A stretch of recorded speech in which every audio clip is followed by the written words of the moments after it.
Hi, my name is Candace Cotton. I'm the founder of Sufficient Grace Social Services, where our mission is to create awareness for the prevention of child molestation, child sexual abuse, child abuse, and neglect, to help children to gain confidence and to find their voice, and also to help find healing from past sexual abuse and other childhood traumas through Christ.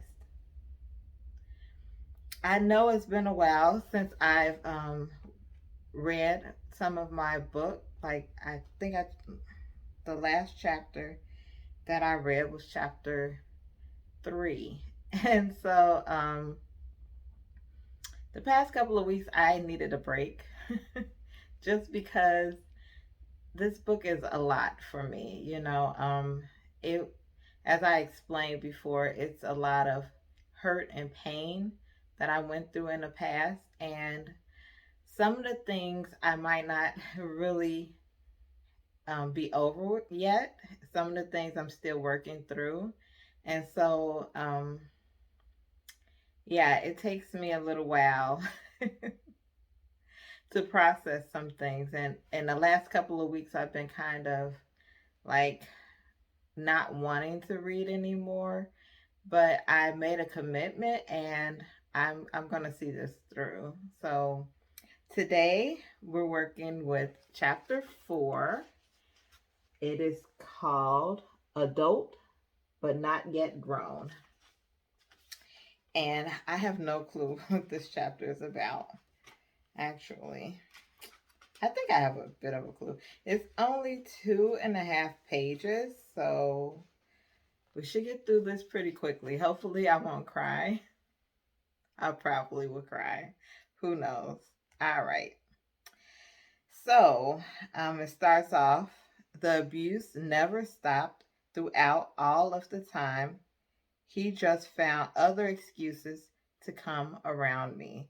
I guess the last chapter I read was um, about how my mom died. So, yeah, we were living at my mom's house. She had bought a house in Chicago. It was in a better neighborhood than I grew up in. I grew up in West Pullman. That's like around Roseland in Chicago, if anyone knows. And she had bought a house in Morgan Park, which was near Morgan Park High School, the high school me and my sister attended. And um,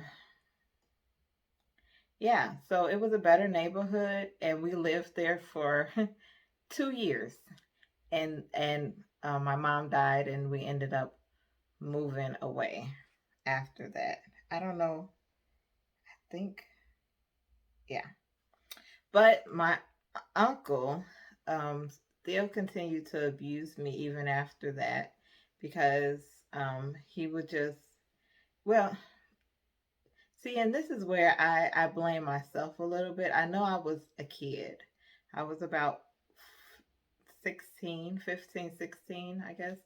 And I didn't feel loved by anybody. I didn't feel like anybody cared. And he showed me that he cared. He showed me that he wanted me around. And not a lot of people at the time even act like they wanted me around. And so I think I gravitated to him because of that. And um and so the abuse continued. So my life was so upside down by this time that I did not care about what happened to me or what I did at that point. Truth. But I still spent most of my time alone listening to Prince music, like I do now, daydreaming about a better life. Only God knows how I graduated from high school. But by the grace of God, I did, and I was happy. Woo! Lord Jesus. Okay, so I'm having flashbacks. High school was a terrible experience for me. And I think that experience in high school was what makes me hate school today. And I've talked about this before.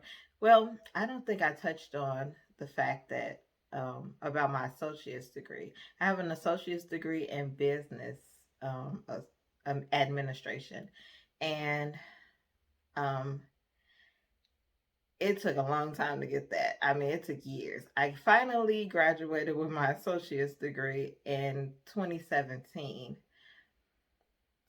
And now I've decided to go back because I had more credits than I needed to graduate with my associate's degree. So I figured that it wouldn't take me long to get my bachelor's degree, and it didn't. It took about, well, a little bit over a year. So I will be completing my bachelor's degree in social work this December, hopefully, Lord willing. And um, it's been I can't say it's been a terrible experience, but it's just school. I'm not a school person. I'm really not. And the thing about it is with the associate, I mean no, with the social work degree, you have to get your master's degree to be a licensed social worker in Illinois. So I have to continue by getting my master's degree, which I don't mind. It should only take another year, but it's school. And I hate school. I hate it. I just, the whole process. I love learning, but like needing to turn in assignments and different things like that, I just, ugh, just the thought of it. And I think it comes from when I was in high school and I hated it. And so let me continue. At this time, wait, okay. I did not know, I did not want to go to college right away. I just wanted to take a break from everything. Yeah, that's what I do. I take breaks and they end up being long, long breaks. At the time, my sister and all of my female cousins that were around my age started dating. I was not really interested in dating at the time. I had a boyfriend in high school and I really liked him, and I assumed that we would eventually get married. But after my mom got sick and died, the relationship just kind of ended. Yeah, that's exactly what happened. The guy I'm talking about in this book, he's married and happy, and I love that for him. I'm glad for him, and yeah, people move on. So when we broke up, we never really talked again, and he avoided me at school. I thought that was kind of bogus, though. I figured that everything that happened was just too much for him. His mom and my mom worked at the same hospital because my mom was an RN and his mom was an RN too. And he used to come over and hang out with us as a family. Anyway, no matter what the reason, I was not interested in dating anyone at that time.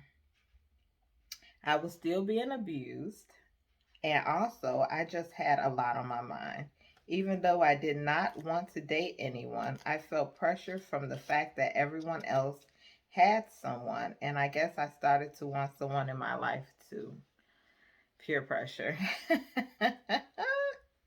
My cousin introduced me to a friend of hers, okay, who actually liked her, facts, and was not shy about telling me that. No, he was not. We started dating anyway. Oh, where's that gonna turn up, right? It was not love, but I did not even like him that much. But I did not want to be alone. Dang, Candace, that's no comment. So I did everything that he asked me to do just to keep him around. And yes, that was the truth. After all I had been through, I did not know my worth. I just figured that I had to keep a boyfriend so that people would not talk about me. Yeah. Yeah, that's how I felt. Like I said, I never really liked him like that. I just wanted to stay with him because I figured that no one would ever really want me anyway. Dang, Candace. Oh, man. We dated off and on for a couple of years, and he was the first person I ever had sex with, although I never told him he was. Because everybody in my life assumed that I was some big whore. and just having sex with everybody, and I was not. But since everybody assumed it, I just went along with it. Just to be clear, even though my uncle had molested me for many years, he had never actually had intercourse with me, although he did try. I was wondering where I put this in the book. I thought I had taken this out, but I guess I left it in. He was an older man, and although he did try to penetrate me many times, he never succeeded. Instead, he forced me to touch his flaccid penis. It was humiliating and demoralizing, but I did it because I felt like I did not have a choice. Okay, so yeah, that situation was horrible. And it was humiliating. Like,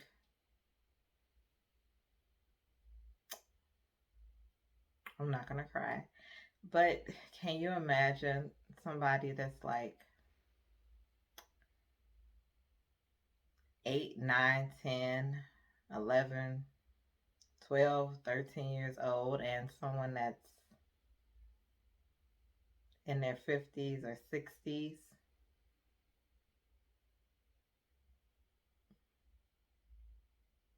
Yeah. And you're being forced to do things, or not forced, but made to do things that you don't want to do. Yeah, I don't care if it's not actual intercourse, because a lot of my family, well, he didn't really have sex with you. Does that even matter? Does that even matter? You know, his hands was in places that they shouldn't have been. My hands was in places that they shouldn't have been. He was doing things to me that he should not have been doing. It doesn't matter if it wasn't intercourse. And I hate that when people try to simplify the fact that because it wasn't penetration, oh, they didn't really do anything to you. That's not true. That's not true. And because he didn't penetrate me with his flaccid penis doesn't mean he didn't penetrate me with other things. So that's not true. I don't care what anyone says. Molestation is molestation. It is what it is. Whatever a person, an adult, chooses to do to a child that's inappropriate is inappropriate. And so let me move on. The abuse had been going on for so long, I did not see an end to it. One day things changed.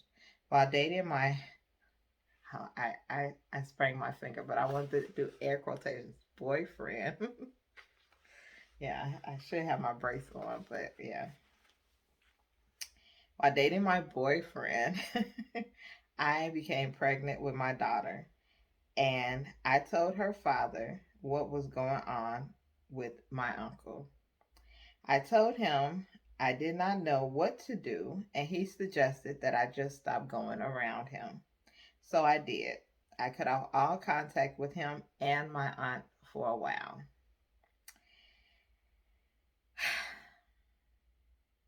And you know what? I thank him for that, because he was really the first person that I told.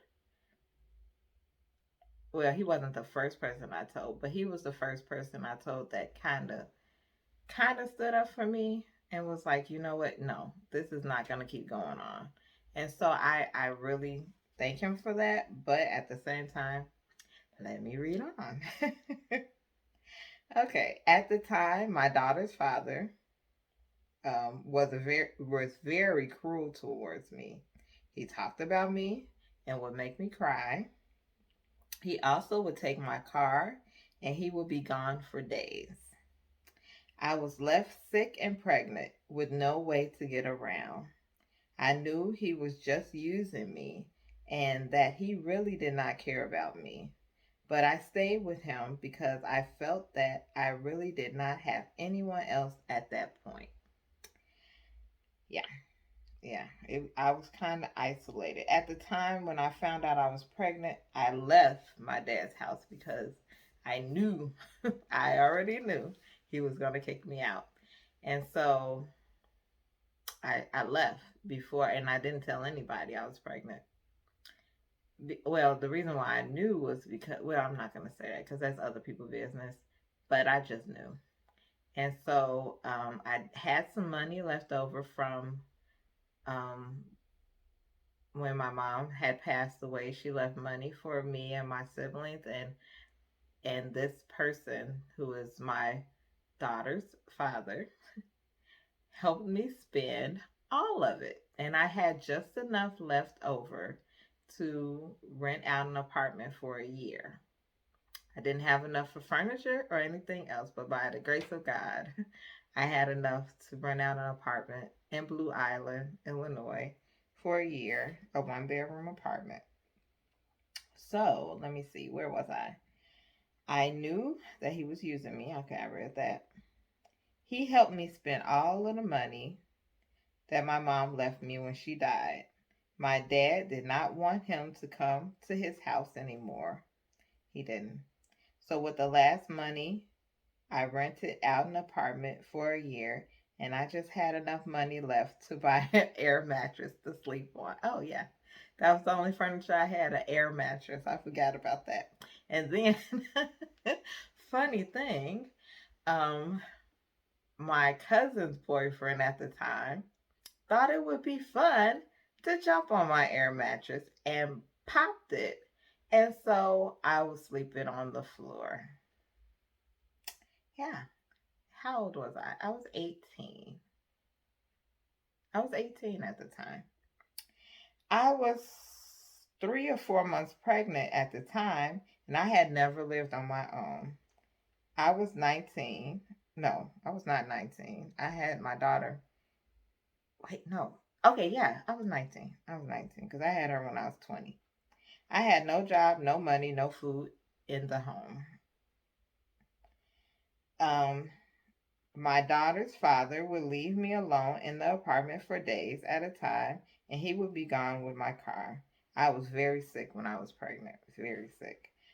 I vomited all through that pregnancy. Ugh, I had the worst morning sickness, but it was really all day sickness.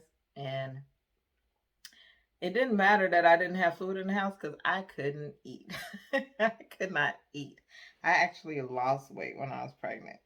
Also, I had a problem with walking and standing, and I would often fall out of nowhere. Oh, I had the worst sciatic pain, and it would just come like a lightning bolt up my leg, and my legs would just give out on me. It was horrible. After a while, he wrecked my car. So, to get money for something to eat, I would have to walk to a family member's house to borrow money for food. Yes.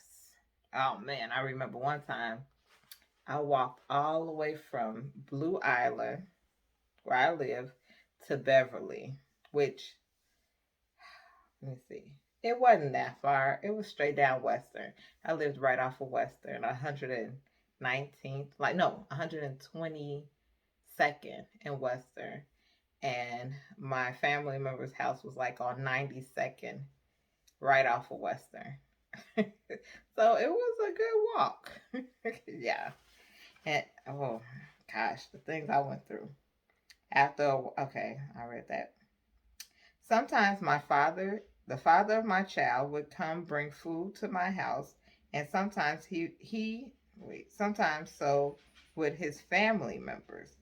It was a very hard time in my life, but I was at the point that, at the point, oh gosh, I was at that point used to hard times. Why I say used? I did. I fixed this book, so this is the old copy. I was used to hard times, and I always thought that my life would never get any better.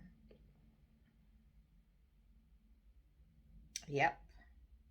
It took me a long time to think that life would get better. A long time. I was convinced for a very long time that my life was just going to be hard.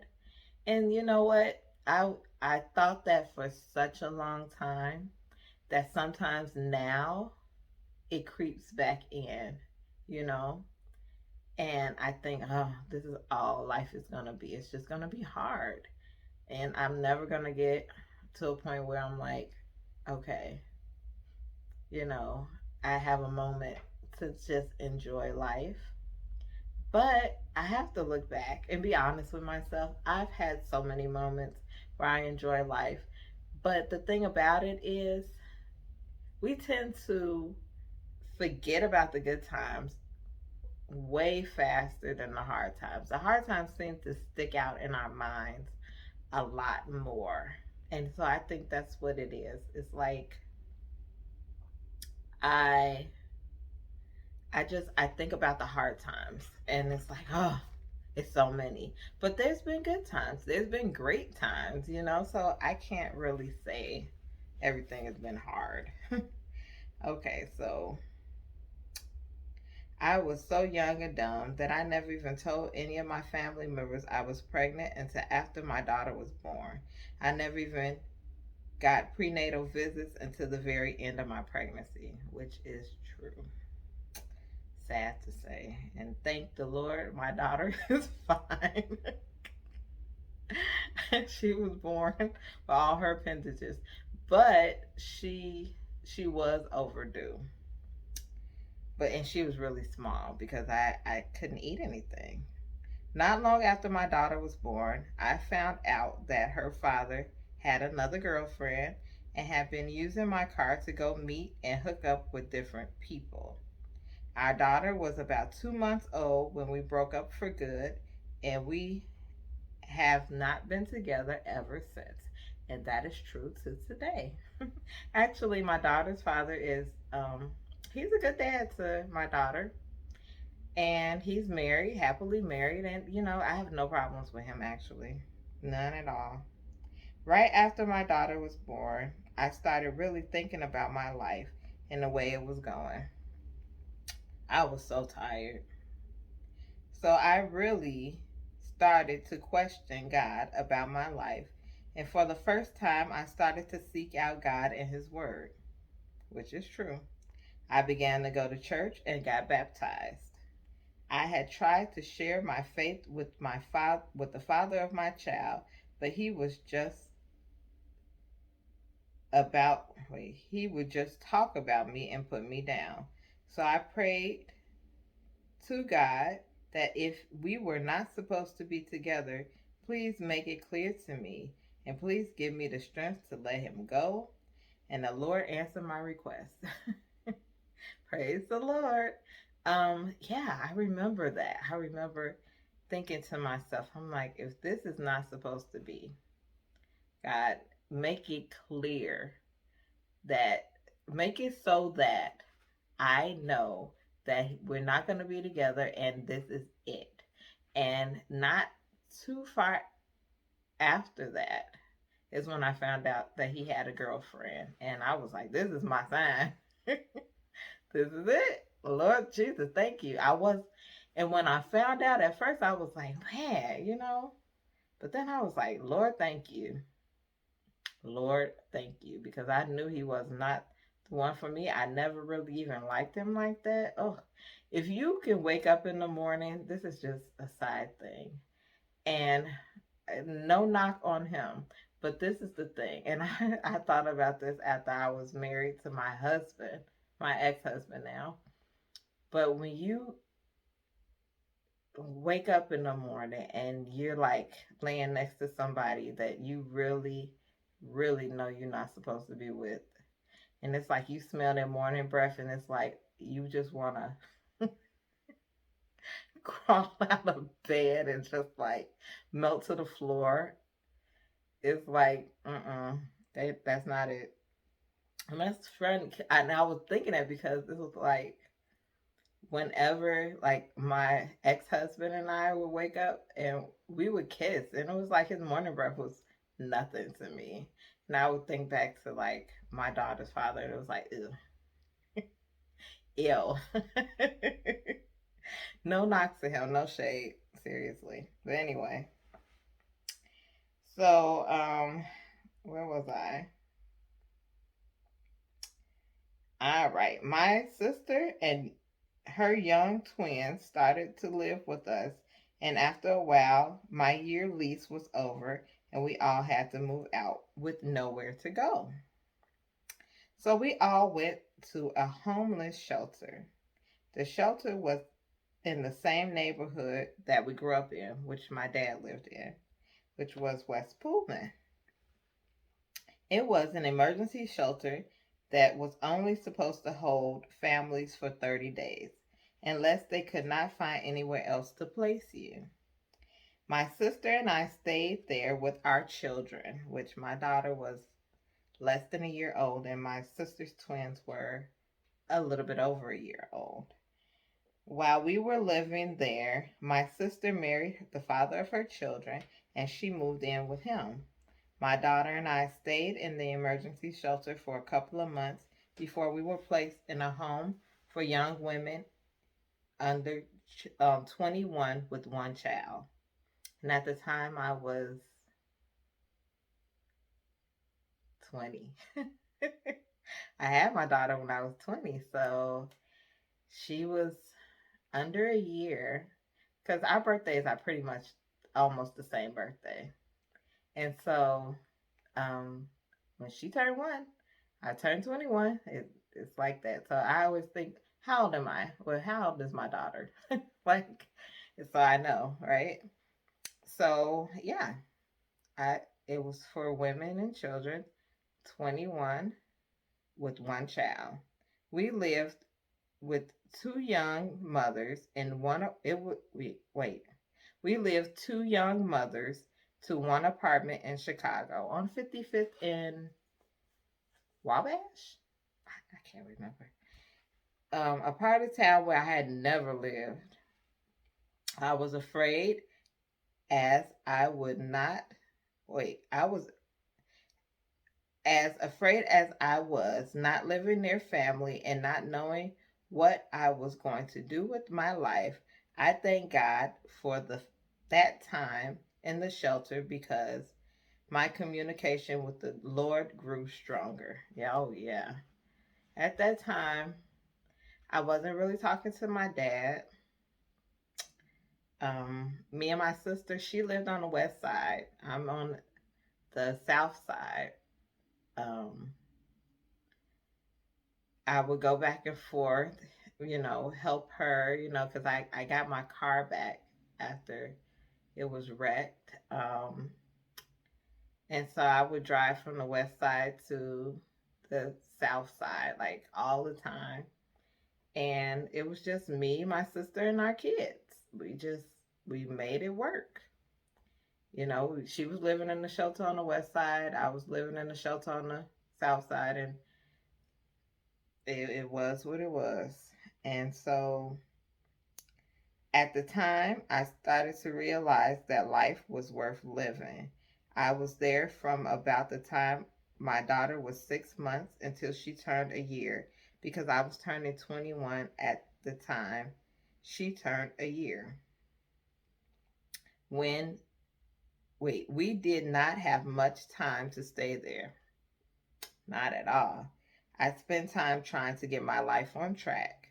I got back into school, which I had dropped out of when I found out I was pregnant, and I even started working. After a while, my time at the shelter was up, and once again, I had nowhere to go. So I asked my aunt and uncle if I could stay with them.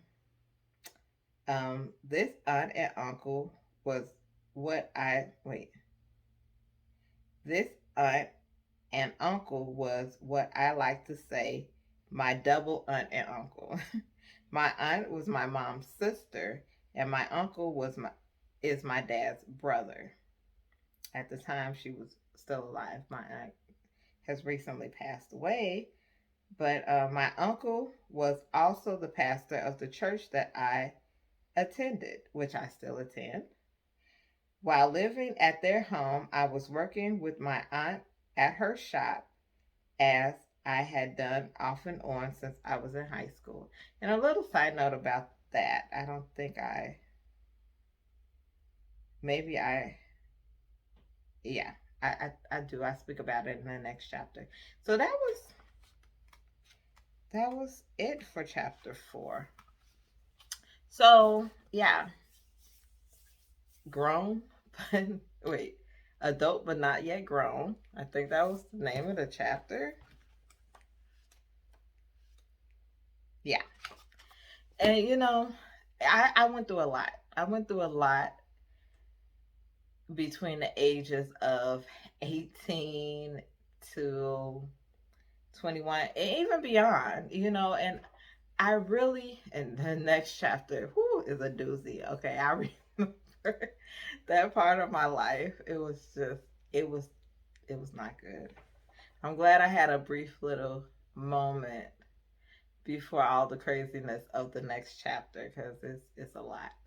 But yeah, I was trying my best to get my life on track, because that situation with my daughter's father was a mess. It was a hot mess, and I knew he was using me. I knew it, and I don't know if I ever confronted him about it, but he knew the deal, you know. But at the same time, I didn't have any self esteem. My self esteem was zero. It wasn't low, it was none existent.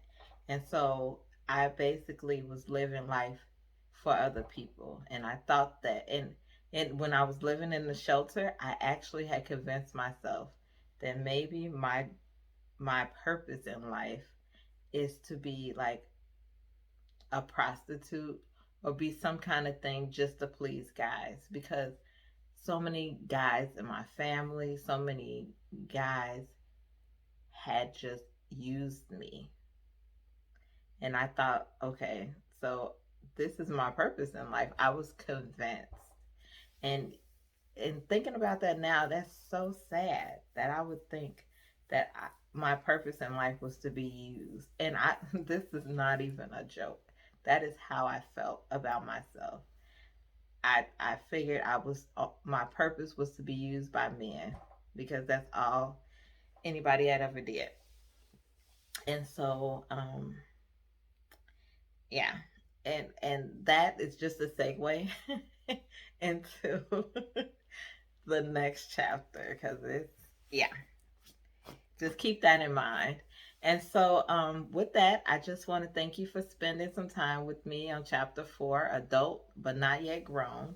And as always, I like to end my videos with, if you are a child, if you know of a child, if you are a child, don't watch this. But if you know of a child who is currently or has been sexually abused or any type of abuse, call 911 or your local law enforcement agency, or 1-800 for a child.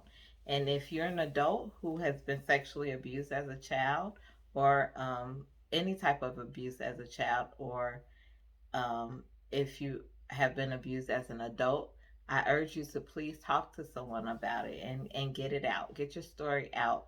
Because believe me, as hard as it is for me to tell my story, it's like a release. I'm not holding it down. It's not holding me down anymore, because for years, this story, this right here, was in my mind. And it was like a weight on my shoulders. And finally, the weight is off my shoulders. And I want that for you too. So I thank you for taking a little time to join me today.